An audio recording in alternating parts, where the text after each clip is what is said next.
Welcome to the Casting Across Fly Fishing Podcast. I'm Matthew of castingacross.com, where I explore the quarry and culture of fly fishing. This is episode 326, and today we're talking about fly reels, specifically fly reel maintenance. If you are interested in a more fly reel-centric podcast talking about the different types of reels and some of my thoughts on what is the best reel for different situations, there is a podcast in the episode archives, a few of them actually, that focus on fly reels. So I would encourage you to check those out. But today we're talking about fly reel maintenance, and we will talk about a few different types of fly reels in the process of these next 15 to 20 minutes. Before we do that, I did want to ask something of you. If you have been listening to the podcast and you've been enjoying it, please leave a rating and a review on iTunes and on Spotify. That is a few things. One, it helps get the podcast in front of more eyeballs, which means it gets into more ears. And what it also does is it helps me know what people enjoy, what they like listening to. And so there's ways to keep track of the episodes and the content that gets the most pop, as it were. So please, as you have the opportunity, next time you are sitting at a stoplight, or you can, once this episode's over, and you can look at your phone and just tap and do that, that would be fantastic. And if there's constructive criticism, don't hesitate to send that my way. Matthew at castingacross.com. I would absolutely love to hear it. But as I said, we're going to talk about fly reel maintenance. So this is being recorded in February, and you very well may be fishing, but today I'm not fishing. We had about 6 inches of snowfall on us up here in New Hampshire, and so aside from work, I am still organizing gear from moving things into my new office and storage room, and so I'm going through reels that I forgot I've had, reels I haven't used in a few years, and something that made me put on my to-do list, which is not a particularly short list, is to clean fly reels. But here's the big bait and switch. You can't clean a fly reel without cleaning fly line. Well, you can. You can. But you are best served in doing both at the same time. I've talked at length before about how important fly line is, and I am a big proponent of buying the best fly line that you can afford. And if you're going to do that, or if you're going to buy any fly line, then you're going to want to take care of your fly line. I'm confident that there's a podcast, but I know there is at least a few articles about fly line maintenance. But just in brief, the quickest and easiest way to do this is fill up a sink or a bucket with warm water and a gentle soap. So something like Dawn or something like that would work just fine. And make that not blazing hot, but warm. And then just strip that line into that bucket. Make sure it's a big enough bucket where that line will be able to coil up, or a big enough sink where that line can coil up. Like a kitchen sink is ideal compared to like a bathroom sink, or a stone sink in your garage is ideal to a small bucket. But just coil that off in there and let it soak for a while. And then we'll get to what you can do as that line is soaking when it comes to your fly reel.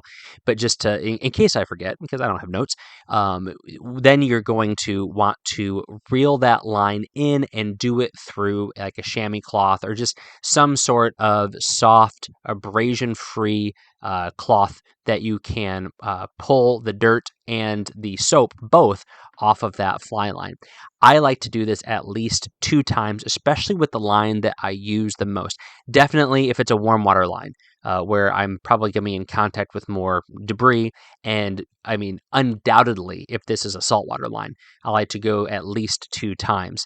And really, the best thing to do is to do it until that cloth, or say you buy a kit. I know that like Loon sells one. I'm sure every fly line manufacturer and most fly gear companies sell something too.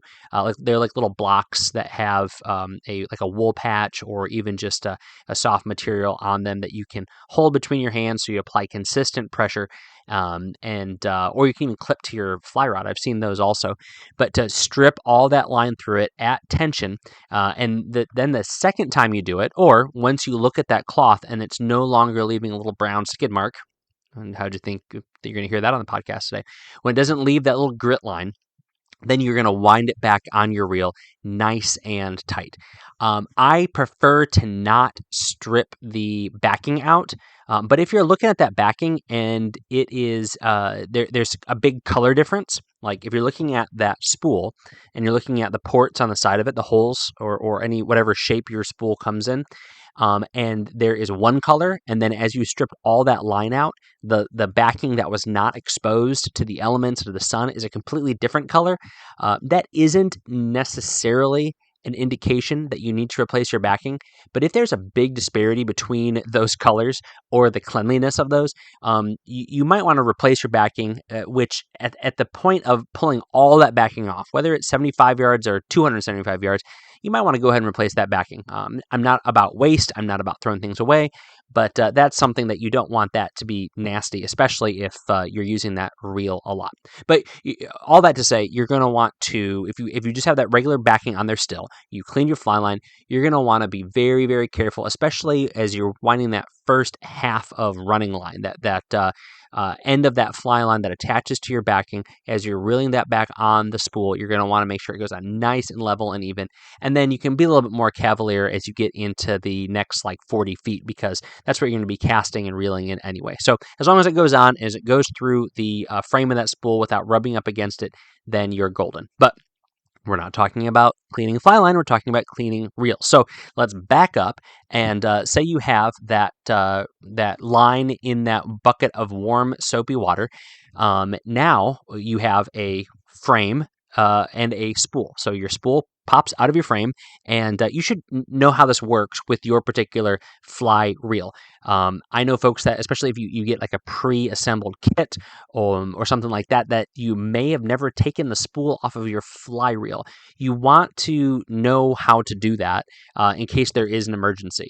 It could happen on the stream. You could wind your tippet into your reel, and it winds on the inside between your spool and your frame, and now you have to do a really quick repair. And if you've never taken the thing apart before and you didn't realize there was a spring or a screw or something like that, or a knob that comes off that doesn't anchor itself to the body of that reel, now you have an issue if you just pull that thing off and you hear a little plop in the stream. So definitely take your time to know your gear well.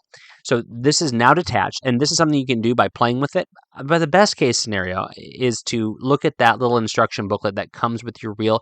If you don't have that, if you bought it secondhand or you bought it from the store and they rigged it up for you and they just gave you the reel and they threw the box away, get online. Virtually every manufacturer has not only their present lineup of reels, instruction manuals, but also a historical record of other instruction manuals for reels of yesteryear.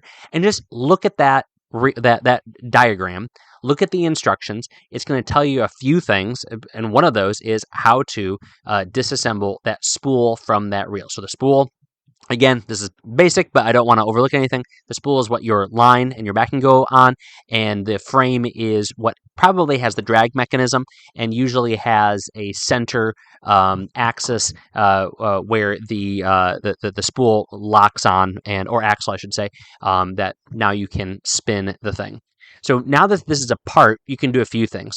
One, if you have that warm, soapy water, just give the whole thing a quick dunk and rinse. You don't want to leave it in there a long time, especially the side that has the backing on it. You don't want to saturate that. I mean, it can handle getting wet, but you don't want to saturate it. Just put it in there and swish it around, and then rinse it under clean water. The same thing with the frame side. And what that's going to do is it's going to get rid of the vast majority of the kind of stuff that is ultimately going to cause problems on your reel.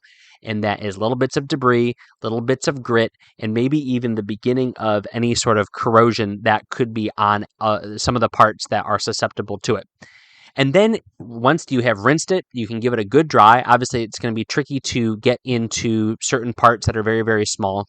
But what I like to do is I never use paper towels. I always use a chamois cloth, or even just I get a big bag of rags for cleaning guns and for cleaning reels and for cleaning rods at Home Depot or Walmart or someplace like that. And I will use that, and I will go in and just gently go through, touching as much of the reel as I can with a little corner or fingertip covered in that rag, to just make sure I'm covering everything and there's nothing in any little hidden nook or cranny.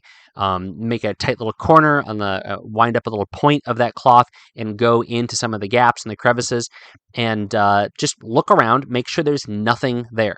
Another thing that I like to do at this point also is look at my drag mechanism, whether it is a spring on a spring kind of click reel or it is a more complicated drag system. Now, if this is a enclosed drag system, a disc drag system, then there's not going to be a lot you can do. But you at this point in time, it is a good idea to make sure that that thing is not cranked down.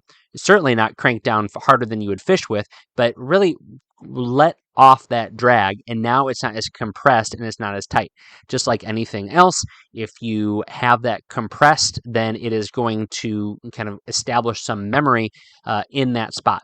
Now, contemporary components on new reels are going to probably outlast most of us, but it is still a good thing, especially if there's a cork component to it or a rubber component to it, to let off on that drag, dial it back as much as you can for storage, and this is a good time to do that. Make sure everything is good, and then too, you have an opportunity to look at that drag knob and make sure everything is clean, that there's no debris in that drag knob if it itself has some sort of separation from the frame. You can look in there and make sure that is clean, but do be careful. Some even advanced disc drag systems, you can unscrew that drag knob past the like the terminal point, and now it popped off, and you're gonna have to put it back on. Again, not usually a big deal, but just something to be aware of and something to look in your particular manual. Now, once you have taken the thing apart, once you have rinsed it, once you have patted it dry, now you can go in and see if there's anything that needs to be dealt with a little bit more significantly. I say tread very, very cautiously. Don't use anything that is highly abrasive. You just want to try to use elbow grease as much as possible. And be careful when you are operating around, like, for example, the springs in a click pawl reel. Be very, very delicate. I broke one of these on a reel that was probably 25 years old, just a couple of years ago. And the part only cost me a couple bucks, but shipping and handling was about 10. So that was not ideal. That was from a fall and hitting against a rock. But you can also do that same kind of damage. But at the same time, maybe look at it, make sure that there's no wear, and then you can proactively replace things. If there are parts that are screwed in, if you are capable and competent with taking things apart and putting them back together, this is a good thing to do in those times as well, because there may be an opportunity for stuff to get underneath that screw. So I know I have one reel that's a click pawl, and there is a female place for the screw to go in the reel frame. And when it is screwed in tightly, it looks like everything is sealed off. Well, underneath where that spring goes, there's actually an empty pocket where the head of that screw, the bottom end of that screw goes all the way in, and then the spring covers it up. But it's open, so grit can get in there, sand and stream debris, and corrosion can build up in there. So again, if you have your instruction manual, if you are competent at this sort of stuff, then take apart these screws, as long as your instruction manual says never take apart these screws. So this is, at this point now, everything should be clean. If there is something really, really nasty on there, then go with a very, very, very lightly abrasive material to try to get that cleaned off of there. But again, I can't imagine something that a little bit of elbow grease won't do with something like a chamois cloth. That will work wonders. If something is particularly nasty, I'm just going to go ahead and say contact the manufacturer of that reel. I'm not going to give you any sort of advice on what to do in that situation, because you very easily could not only damage the finish, but which could lead to bigger issues, but who knows what else could happen. So at this point, you have a clean reel, but a couple of things may have happened. Because of gunk that built up on some of the core components, you may have taken some of that oil off of that reel. One of the things I like to do, and this is, again, a little bit of a tangent, but when I get a new reel, I look at where that reel had been lubricated from the factory. That doesn't mean it's exactly where it ought to look like and ought to be. I mean, if you ever bought a new firearm, you know that thing is just absolutely dripping in grease, and you have to clean it before you re-lubricate the thing. I've not gotten a reel that's this way in a long time. Sometimes when I pop the spool off of the frame, that center axle where the the spool sits. Sometimes that's particularly greasy and maybe even a little gummed up, especially if quality control isn't super great at that point of the process. And again, if you're a reel manufacturer, I can understand why you'd want it probably over lubricated rather than under lubricated. But when I get a reel, I look and see where the manufacturer greased the thing up, and then that gives me an idea of the points that probably require it. They sell real lubricant, and honestly, I think that's not a bad thing to do, but any sort of gentle lubricant that you would use on something like the action of a firearm is going to work great. That's, if anything, maybe a little bit extreme. But you can go to, Bass Pro Shop, and they have a couple different brands of real lubricant, real grease. Loon makes a real lube for $6.50, and it's going to last you a long time. Their stuff is good because it is not only a lubricant, but it also has a water repelling a component to it. So it is going to protect stuff from, as it says on their website, rust and friction. And it's just a good, simple thing to do. Make sure that it's not dripping, it's not greasy, it's not oozing out. Again, use that same rag, touch up those spots, and then make sure everything is dry, especially if it's going to get put away. I mean, if you're going to go fishing the next day, then snap the thing back together and throw it on your in its case and leave it ready to go. But if this is a midwinter cleaning, or if this is the end of the season cleaning, I like to let things sit out for just a day, overnight. And especially if it's wintertime, things are going to be dry enough. It's going to dry that any water that is remaining off from your cleaning, and then you'll be good to go. A couple other things that are worth doing at this time. There is a chance that your reel has gotten banged up because you have dropped it or because you have fallen. I mean, it happens to the best of us. And now's a good time to check that out. Look to see if, as it rotates, how are those tolerances? Now, a couple of things could influence that. One, if it is a cast reel, so not a machined reel, but an injection style reel, then it may have some tolerance issues just to begin with. That's been my experience. I have had very few that have had tolerance issues to the point that they're unfishable or even noticeable. But if you are staring at that gap between the frame and the spool and you notice a slight variation and it's a cast reel, it's probably nothing to get up in arms about. But if you drop it, that's the kind of thing where it can really manifest, especially if you ding, say, the part of the spool that goes up against the frame. Now you might have a little burr that is rubbing up against the frame. That's the kind of thing, too. You can talk to the manufacturer.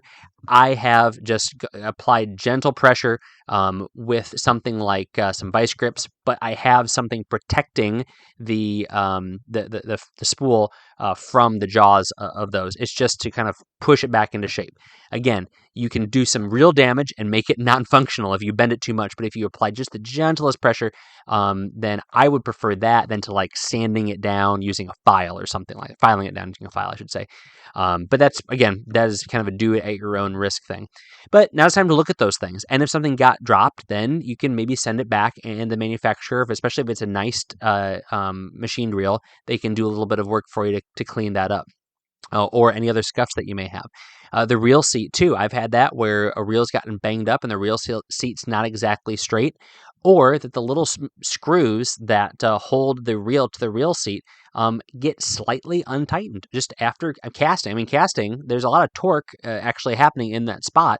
Just make sure that those screws are in the right place and make sure that reel seat is clean. We could talk about reel seat maintenance on your rods as well, but that foot, I should say, on your reel, make sure that there's nothing on there. Make sure that the ends aren't jacked up. And here's the reason why. If you're not paying attention, when you put that reel on your reel seat of your fly rod, if it's not perfectly straight and you just crank it down, this happens more if you got like a fighting butt or a heavier rod, then you can actually kind of burr up or dent your foot of your reel, or you can damage the reel seat of your rod and you won't even notice it. But then it just exacerbates when you go to your next rod and you do the same thing.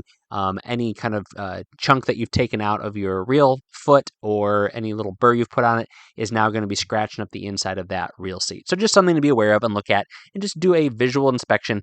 Doesn't take a lot of time. This whole process, I mean, if you include cleaning the fly line, the whole process is way less than 15 minutes unless you run into a problem. But dealing with these things at this time is significantly more preferable than dealing with them when you're out on the river or even when you're back at the lodge after you've been fishing all day. It is so much easier to look at these things now, take care of them now, and it doesn't take a lot of time, and it's a fun thing to do in the middle of winter if you are not fishing. At least I think it's fun. All right. Did I miss out on one essential aspect of reel maintenance? I guess here's the last one. Get a case for your reel. Don't just throw your reel in the back of your car. Have a little case, a little neoprene case, a little handmade case, whatever it may be. Just put it in something and protect it and protect your fly line because they're going to work hard for you if you take care of them. But again, if I missed something, let me know. Matthew@castingacross.com. Love to hear it. I will not be offended if you say, hey, you forgot the most important thing. Although I don't think I did forget the most important thing. This week on Casting Across, 2 articles. The first one was called 2025 Show Report, New Fly Rods. So if you listened to the podcast last week, you heard me talk about 2 of the fly rods that I cast, one from Redington, one from Orvis. Here's an article where I give a few details and links to where you can find those rods. And I also, in this article, write the rod models I cast, the ones I'm looking forward to casting again or for the first time, and the kind of person that would be interested in these 2 rods. So check out that article on Casting Across. And then the Wednesday article was another video, the best brook trout books. The best brook trout books. So this is another video where I'm walking through not 1, not 2, but 3 fly fishing books all about brook trout. And I actually make the pretty bold claim, although I don't think many people are going to argue with me on what the best brook trout book of all time is. So if you have strong opinions about stuff like this, head over to that video on my YouTube page. Just put Casting Across Fly Fishing Books. I'm sure it'll pop up. And go ahead and subscribe while you're at it. And then let me know what your favorite 1 or 3 or, just however many. If you have 25 brook trout books, then fantastic. But let me know on the comments over on YouTube. I would love to get just a better idea of what's out there. I mean, even just this week, I had 2 new books show up that I didn't know about that apparently are pretty popular. So not about brook. One was about brook trout. One of them's not. But it's awesome just to continue to learn all sorts of stuff about what is out there and have more books to read. This week's recommendation on the podcast is something to take care of that fly reel. I mentioned there at the end that you should have a case for your fly reel. And in my humble opinion, the best case out there is the No Kink reel cover from Vidavoo. Vidavoo hand makes all of your stuff in Leominster, Massachusetts. And these reel covers are great, and they come in a bunch of different options. So you can get them in a Cordura nylon. You can get them in a vinyl. You can also get them in a waxed twill. But then they also have a mesh one, which is awesome if your stuff's going to be wet when you put it away because it's all the ventilation that you need. But the cool thing about these is that they are built so that they will work by themselves, but then they will also work when your reel is on a fly rod. Now, a lot of folks make them like this, but these I find to be particularly well built for that purpose. They run in price between $30 and $40. You can pick your color depending on your material. I think they're awesome. I've got a handful for a bunch of my different reels, and actually my reels, even though a lot of them come with really fancy cases from the manufacturers, they end up living in these because it's nice to just throw them in the back of my car, and then I can put them on a rod and then just pop this thing right on top of it. But they're going to last you forever. They literally, nothing will ever happen to these. There's no zipper to break. The Velcro is top notch. I can't say enough good things about it. And which is awesome. I mean, you shouldn't have a problem with a reel case, and these are fantastic, and they're made in the United States, so you cannot argue with that. I'll put a link for the Vidavoo No Kink reel covers on this podcast show notes over at castingacross.com. Thanks for listening to the Casting Across Fly Fishing Podcast. Please subscribe in your favorite podcast app and then rate the podcast in iTunes and Spotify. Then head over to castingacross.com for 3 posts a week on the people, places, and things that go into the pursuit of fish.